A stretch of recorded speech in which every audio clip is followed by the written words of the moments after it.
Assalamualaikum warahmatullahi wabarakatuh. Ketemu lagi dengan saya, Ki Bagus Purwas. Apa kabar sedulur semua? Semoga semuanya selalu dalam keadaan sehat walafiat, selalu diberikan rezeki yang banyak oleh Allah Subhanahu wa taala. Amin ya Allah ya rabbal alamin. Pada kesempatan kali ini saya kembali hadir untuk menemani sedulur semua untuk membahas kembali tentang dunia supranatural dan dunia ilmu hikmah atau ilmu kegoiban. Nah, yang akan saya bahas kali ini sedulur semua yaitu mengenai tentang khodam leluhur atau khodam karuhun ya. Nah, apa sih yang saya bahas mengenai khodam karuhun atau leluhur itu? Jadi banyak sekali sedulur yang memang di kalangan ilmu hikmah atau spiritual atau supranatural itu tidak lepas dari khodam leluhur ya. Bahkan bagi mereka yang belum begitu mendalami, mereka sudah mempercayai adanya khodam leluhur begitu. Nah, yang jadi pertanyaannya, apakah khodam leluhur di sini apakah wajib kita percayai gitu kan keberadaannya, atau kita anggap saja itu adalah fiktif belaka, atau memang hanya sekedar kebohongan gitu ya. Nah, kalau menurut saya pribadi ya, memang banyak sekali yang istilahnya berkonsultasi atau memang WhatsApp masuk ke saya, bahkan beberapa yang bertanya lewat inbox ada juga. Mereka sebenarnya pertanyaannya itu sama semua. Yang bertanya, Ki Bagus, apakah saya memiliki khodam leluhur? Terus ada juga yang bilang katanya saya memiliki khodam leluhur, lalu bagaimana cara untuk menggunakannya begitu ya. Terus ada juga yang bertanya, bukan bertanya ya, ada yang dia penasaran dengan leluhur dia sendiri, terus kemudian dia menyuruh orang untuk mensketsa atau menggambar wujud leluhurnya, dan dia itu menyuruh orang yang memang dia itu ahli dalam mensketsa atau melukis makhluk gaib gitu ya, sehingga ditulislah atau dilukislah sosok leluhur dia tersebut gitu kan.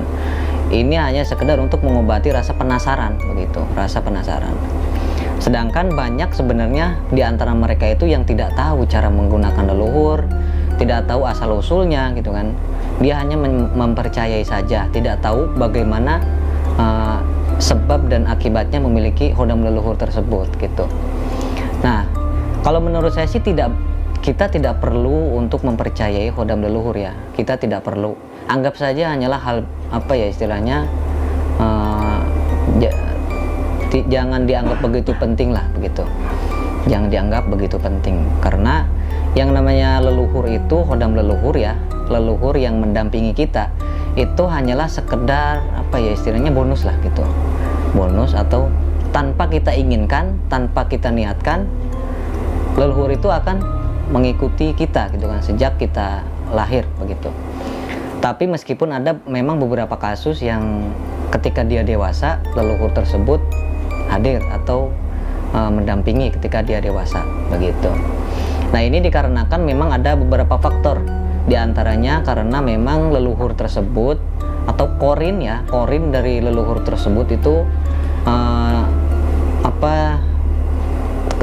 punya ketertarikan kepada kita gitu kan. Punya ketertarikan, contohnya kita orangnya misalnya suka ibadah, kita orangnya suka sedekah atau melakukan hal-hal baik, sehingga leluhur kita itu punya ketertarikan kepada kita, memiliki sifat yang sama lah begitu, sehingga dia datang dan menjadi mendampingi kita setiap saat gitu. Nah, ada juga memang yang leluhur itu yang hadir dikarenakan sifat kita yang tidak baik, contohnya kita orangnya sombong ataupun suka berbuat onar, sehingga ada memang leluhur di zaman dulu itu ya, leluhur kita mungkin di zaman dulu itu merupakan pendekar yang jahat, pendekar yang menggunakan ilmunya itu untuk kejahatan, sehingga sifatnya itu sama dengan kita, dan akhirnya akhirnya dia itu ikut dengan kita begitu. Jadi menurut saya kita tidak perlu begitu mementingkan leluhur ya. Karena dari beberapa kasus-kasus seperti ini, tujuan mereka itu sebenarnya mendoakan kita, dan pesan-pesan dari mereka itu sebenarnya semuanya positif. Ada yang dari begitu banyaknya leluhur yang mengikuti mereka, yang memberikan pesan supaya orang yang dia dampingi itu rajin melakukan ibadah gitu kan, terus saling mendoakan gitu. Maksudnya saling mendoakan di sini, kita mendoakan leluhur kita dan leluhur kita itu akan mendoakan kita, begitu. Jadi sama-sama saling mendoakan. Dan untuk leluhur seperti ini berbeda dengan hodam. Ada yang memang hodam leluhur, saya ulangi lagi, ada hodam leluhur dan ada leluhur gitu ya. Kalau hodam leluhur, misalnya nih, ada seseorang yang punya leluhur itu zaman dulunya itu sakti ya, suka bertapa, suka puasa, suka tirakat, suka bertapa di gua-gua misalnya, sehingga dia memiliki kesaktian misalnya di waktu dulunya itu. Nah, kesaktiannya itu sehingga dia memiliki kemampuan atau kekuatan dan memiliki istilahnya hodam lah. Jadi leluhur kita itu di masa lalu memiliki hodam. Contohnya hodam harimau contoh. Nah, ada juga beberapa yang memang ketitisan hodam dari leluhur kita di masa lalu gitu. Misalnya ada satu keluarga ada 5 orang misalnya. Satu keluarga ada adik kakak ada total 5 orang. Nah, dari 5 orang ini paling hanya ada 1 orang yang memang ketitisan hodam dari leluhur kita di masa lalu gitu kan. Misalnya di A, B, C, D, E. Misalnya si hodam leluhur tersebut itu pengennya ke si A gitu kan. Karena si A ini berbeda dari kakak adiknya yang lain begitu. Misalnya yang si A ini orangnya baik, suka berbakti kepada orang tua, sehingga hodam dari leluhur kita di masa lalu ini ada ketertarikan kepada si A ini, sehingga hingga hodam leluhur kita di masa lalu itu ikut kepada si A. Nah begitu. Itu yang saya sebutkan tadi adalah hodam leluhur. Kalau leluhurnya itu beda lagi. Kalau leluhurnya itu ya korin dari leluhur kita di masa lalu gitu kan. Jadi yang namanya leluhur itu, mereka itu korinnya kalau orangnya sudah meninggal gitu kan, maka ruhnya itu akan kembali kepada Allah Subhanahu wa taala. Jadi tidak ada hubungannya dengan dunia lagi, sehingga kehidupannya di dunia itu sudah terputus.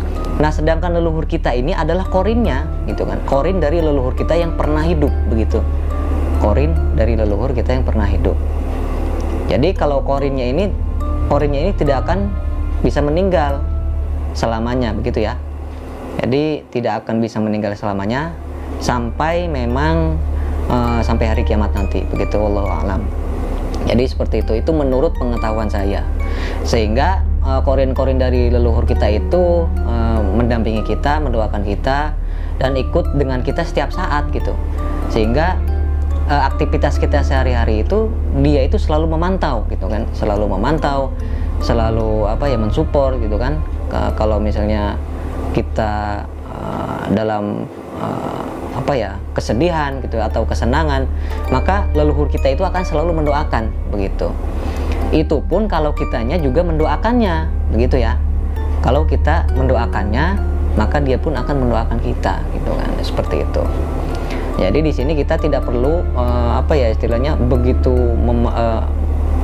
mempercayai adanya leluhur kalau kita sendiri hanyalah sekedar orang awam gitu ya, yang tidak tahu apa-apa mengenai dunia hikmah. Ya kita bolehlah percaya, tapi jangan begitu menginginkan yang lebih tentang hodam leluhur. Karena memang hodam leluhur ini tidak disangka-sangka gitu ya. Tidak disangka-sangka, tidak kita inginkan dia itu mendampingi kita begitu. Makanya tugas kita hanya saling mendoakan saja, begitu aja udah gitu. Jadi nggak perlu penasaran mau bagaimana, nggak perlu, gitu aja. Nanti lama-lama kalau kita sering mendoakan dalam segala permasalahan hidup kita, maka dia juga akan membantu kita. Jadi seperti itu untuk tadi untuk mengenai hodam leluhur ya, hodam leluhur dan leluhur itu sendiri. Jadi intinya setiap orang, menurut saya setiap orang itu memiliki hodam leluhurnya masing-masing, hodam atau leluhur masing-masing. Tapi tidak perlu tidak perlu untuk diperdalam lah gitu. Tidak perlu kita ketahui lebih dalam, karena kalau misalnya kita ingin mengetahui, ya kita harus mempelajari ilmu hikmah dulu gitu kan, supaya kita bisa berkomunikasi, supaya kita bisa melihat secara langsung gitu kan. Meskipun pada dasarnya leluhur itu ada di samping kita begitu. Jadi kita tidak perlu untuk mengetahui lebih dalam. Yang penting kita saling mendoakan satu sama lain, begitu aja udah gitu kan. Bagaimana cara untuk mendoakannya? Boleh misalnya kita kirimi surat Al-Fatihah misalnya gitu kan, surat-surat pendek, terus ya kita mendoakan gitu, kita doakan dengan agamanya masing-masing gitu. Maka doa dari energi doa tersebut itu akan otomatis terkoneksi dengan leluhur kita, dan leluhur kita itu akan semakin percaya kepada kita, sehingga tidak sungkan-sungkan untuk membantu semua hajat kita gitu kan. Dan tentu leluhur kita itu membantu hajat kita tanpa minta imbalan begitu. Imbalannya apa? Imbalannya cukup dia minta doa dari kita aja, udah cukup begitu ya.